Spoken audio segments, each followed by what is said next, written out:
Comme tous les soirs depuis maintenant 12 jours, le bulletin de santé du pape François est scruté avec inquiétude. Le souverain pontife connaît en ce moment sa plus longue hospitalisation depuis le début de son pontificat. Et ce soir, les nouvelles ne sont pas vraiment meilleures qu'hier. Son état de santé reste critique mais stationnaire, indique le Vatican. Alors des centaines de fidèles se réunissent encore devant l'hôpital Gemelli de Rome afin de prier pour la guérison du pape. Le reportage européen d'Antonino Galofaro.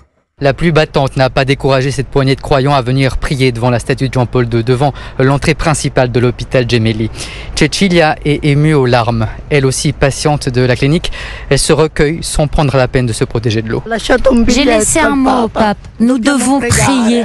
Il l'a toujours dit, priez pour moi. Je l'ai toujours fait, j'y crois et je le sens plus proche de moi. Nous nous retrouvons dans le même moment de souffrance. Quelques dizaines de personnes assistent à la messe célébrée à l'intérieur de la clinique, dans la chapelle. Sœur Louise, sénégalaise à Rome depuis 4 ans, a assisté à l'office. Dans le même temps, pleine d'espoir et réaliste, elle tenait particulièrement à être au plus près du pontife en ce moment. J'ai participé avec beaucoup de foi, beaucoup de joie et beaucoup de gratitude pour tout ce qu'il est comme pasteur, comme guide et comme modèle. Nous prions pour sa guérison.